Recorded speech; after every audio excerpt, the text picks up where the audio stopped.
In 2017, Neon, the studio that brought us Parasite, Anatomy of a Fall, and Anora, released its first movie about Anne Hathaway turning into a kaiju and killing people by accident. That movie is Colossal. It's almost good. It's a little weird. There's something bizarre with a shoebox. And let's just start. We begin with a flashback of 25 years ago, where this monster first appears in Seoul, South Korea. It's a quick sequence, because the movie knows that if we don't see the monster early on, we're gonna get antsy. Present day, we meet Gloria, who's dating a PewDiePie named Tim, and we learn that Gloria is essentially an alcoholic party girl woman. Over and over again, I get angry because the only time I get to see you is when you're hungover. They have an argument. Tim breaks up with her and kicks her out of their apartment, and yeah, that's a good spot for the title. Gloria goes out to a New England-y location in a taxi, and she sets up shop in an unfurnished mansion. Is this hers? Is this her parents'? Does everyone have a 3,000 square foot house ready to mourn a breakup in? Who put a bag over the boob light? So then she buys an air mattress at the Fireworks and Bait and Air Mattress Shack, and she happens to run into an old friend named Oscar, played by SNL alum Jason Sudeikis. Is he funny in this movie? Well, that depends on how you interpret the events that follow.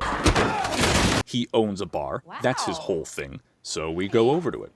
Oscar has two friends at the bar, Buster Scruggs and this Chad, who is a full generation younger than them. Oscar thinks Gloria itches her head stupid. This itch right here. You look like a monkey. They hang out in this fucking sick cowboy section of the bar in the back that Oscar hasn't finished renovating.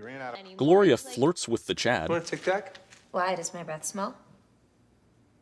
That is flirting. The Chad thinks about his Tic Tac line, is pretty sure it worked, and goes in for the kiss. Hey, what the hell's wrong with you? Oh, I wonder where this is going. Kick your ass again? The next morning, after sleeping in the cowboy wing, I guess, Gloria walks home with her rectangular prism through the center of this playground, and you have no idea how important that is to the plot of this film. So back in the house, she learns of some news. Holy shit, some big news! She goes on her Mac with what Wi-Fi, and discovers that Seoul, South Korea has been attacked by a giant kaiju guy tree thing.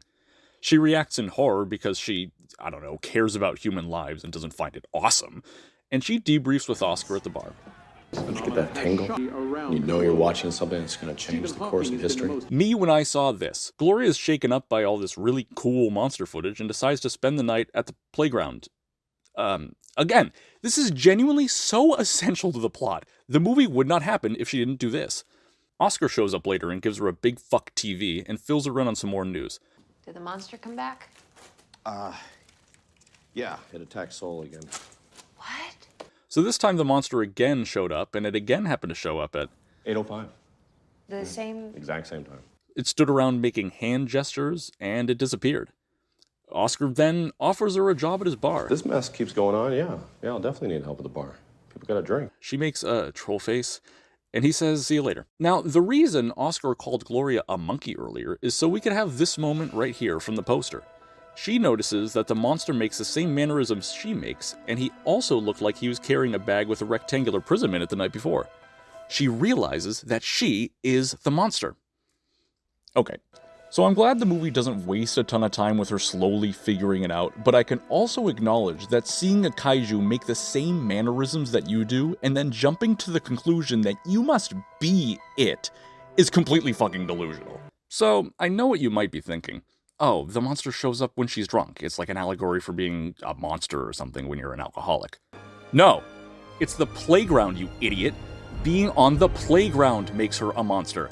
I'm not even scratching the surface with why this is happening. You just gotta stay tuned. So she experiments and makes movements that will prove that it's her, although they aren't too specific. I probably would have hit him with like the slap, slap, slap, clap, clap, clap to make 100% sure.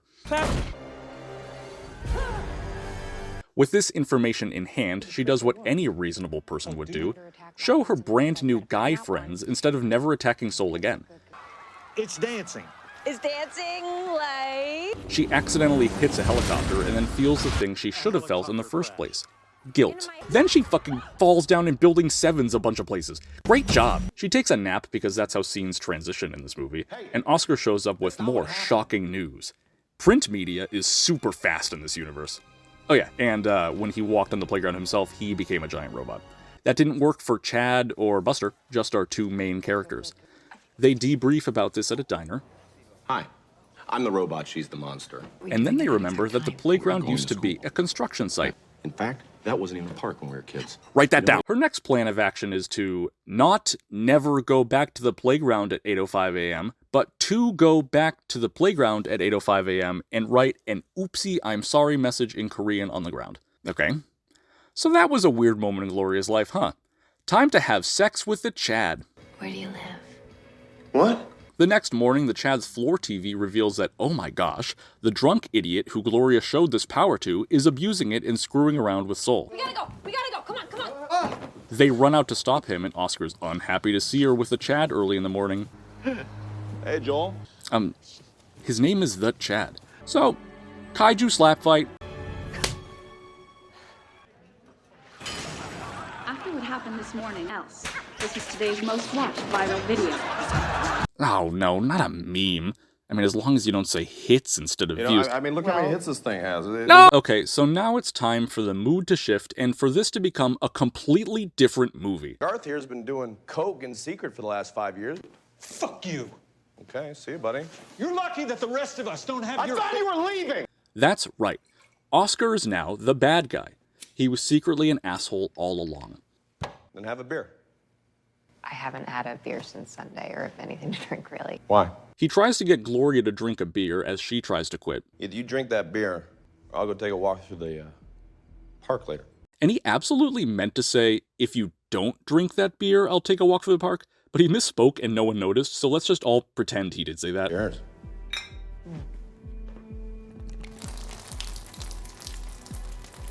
She calls his bluff, and so he gets mad and delivers his thesis statement. My life is just as amazing as yours now. For once! The next morning, he is indeed back at the park, and let me just say, the Chad does nothing to stop Oscar except look worried. He's a capable adult, but he just follows him around like, boy, Oscar not acting very nice. So now it's time for a real kaiju showdown. And again, the Chad is a grown man who does not appear in Seoul himself, so he is perfectly capable of shoving Oscar out of the playground without consequence. But instead he's over here like a himbo Dr. Serizawa. Let them fight. I'm not coming back to your shitty bar! Yeah, you are. Okay, so here's what's weird about this character and his motivation and this movie. Oscar here is holding the city of Seoul hostage as a giant monster to get whatever he wants. That's super interesting, it's creative, and it's really this movie's strength. Here's the issue though.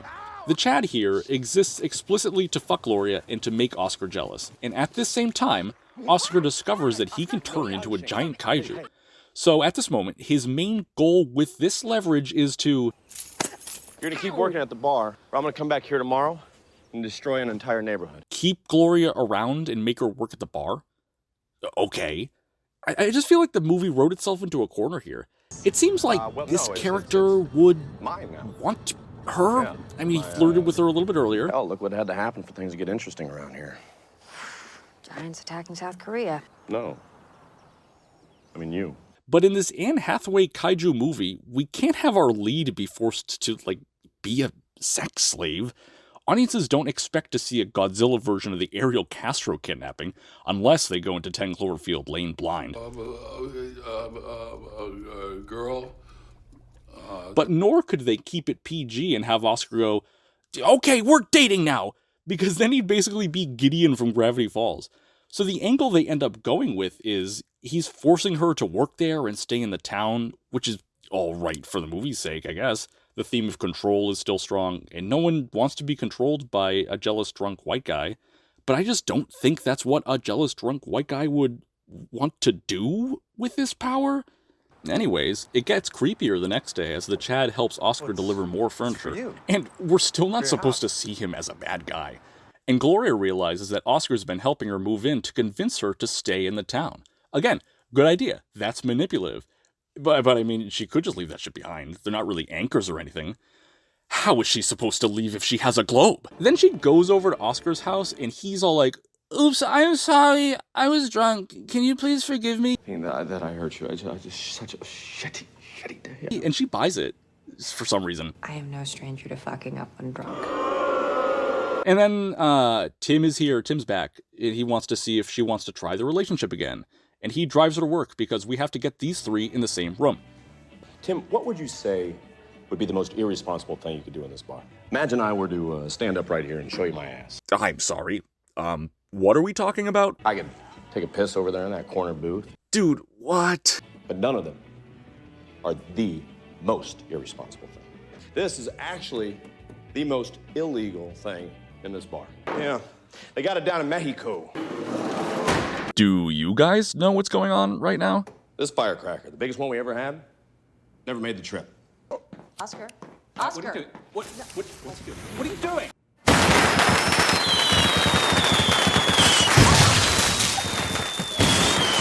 I just wanted to watch a movie about a monster, man. So, first of all, that's not a giant illegal Mexican firework. They sell shit like that next to the counter in New Hampshire. I just did the most irresponsible thing you could do in this bar. Even so, Gloria's not gonna leave with you. So the point of that scene was for Oscar to show PewDiePie here that no matter how crazy he is, Gloria won't go with Tim and instead will stay with Oscar. Let's be clear though, they aren't fucking. She just works here. What a schmuck. And then he leaves without putting out any of the fires. Later, he jump scares her back at her house. Your parents gave my parents a copy years ago. Oh wait, so this is her parents' house. So why wasn't she always living here? And why is it empty? He says he's here to make sure she doesn't take her boyfriend back. Well, now's as good a time as ever to randomly explain why she turns into a monster when she walks onto the playground. Guys, what you're about to hear and see is the very worst explanation for a supernatural occurrence in the history of cinema. I'm completely serious. You could not make up a stupider backstory than this. So, 25 years ago, Child Gloria and Child Oscar are walking to school at 8:05 a.m. Gloria has a shoebox diorama of Soul for BTS class, and Oscar has one of Married. Beautiful, married. So, a strong and specific gust of wind rips Gloria's Soul diorama out of her hands and over a fence. Oscar goes to go get it. He reaches it. For no fucking reason, after making the decision to climb the fence and get it to help her, he stomps on it and destroys it in front of her. Well, you know what time it is. It's 8:05. It's time for the magic lightning. So, the magic lightning, it comes from the sky, and it goes into her head, and then line on her forehead, and she falls down, and a familiar toy falls out of her backpack, and a lightning touch on his head, and he falls down, and a toy falls out of his backpack. And also this place that they are in, that's where the playground is today. And that's why the events of the movie have happened, because at 8:05, 25 years ago, Oscar was a dick and stomped on a diorama of Seoul, South Korea, and they had toys too. And the lightning came.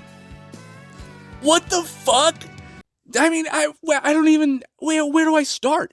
I don't know. First of all, that's completely goddamn insane and fully stupider than anything a 4-year-old could have thought of. But we can get more specific. If these were their toys, why didn't they go, oh shit, like Groot and Optimus Prime are wrecking South Korea. These are existing characters that have been made into toys, and Oscar and Gloria didn't recognize them, nor did the world. Furthermore, what if instead of toys coming out of their bags, their lunch did? What if Gloria appeared in Seoul as a milk? What if they did have the toys, but instead of a diorama, Oscar ripped up an essay? Would they appear as their toys in Microsoft Word? Also, if this happened in the woods somewhere, why are they beholden to the borders of the playground? Why any of this at all? So, now you know why this is happening, and you know even less than ever. Anyways, they fight, Gloria shoves the TV at him, they return to the playground for round 3, and Oscar beats her up and says, But every morning you're not here, this will happen. Okay, that's compelling and that's fucked up. Okay, so what if he had a bouncy ball? All right, so she thought of a solution. Let's get to the end. She has flown to South Korea. It's time for Oscar the Transformer to appear. Okay, wait! Every day for the past week at least, or like 10 days, monsters have shown up at this exact time of night and wrecked buildings and stomped on people. Why are there so many fucking people in the street? Are you kidding me? Okay. So because she's there, her monster appears in Oscartown. That's her plan. Good thing she was right. I mean, that doesn't follow the rules of the playground we just established, but fucking whatever. She appears and she picks him up, even though she can't see what the monster's seeing. But Let me down right now, you fucking... And she just goes and throws him. Gives him the old Trevor Bauer. The end. It is funny to imagine Jason Sudeikis slamming into someone's roof or something. So, Colossal is close to being a good movie. There's a lot of interesting ideas and potential, but too much stupid shit happens. And it didn't have to be this way at all. Watch, let me rewrite it in 1 minute. Oscar and Gloria were engaged 6 years ago. They vacationed in Seoul. They had a giant argument while walking around the streets. They bump into an ornately dressed old woman. Old woman is annoyed and mutters some sort of magic spell. Oscar and Gloria call off their engagement and fly home. They reconnect 6 years later in Oscartown and go, oh man, sorry about that giant fight, and they start hanging out again. Then they start to rekindle that love, but they fight again. And when they fight, they turn into giant monsters in Seoul because the old magic lady gave them a curse for them to do that to happen. Oscar realizes that he can force Gloria to stay and get re-engaged, because if he gets mad at her, he becomes a monster. So now Gloria is stuck in a relationship where she cannot make Oscar mad or else he'll go monster on Seoul. It's the same thing, but now it's a relationship she's trapped in instead of a bar, and there's no fucking diorama. That's it. I did it. Go remake it. Imagine I were to stand up right here and show you my ass.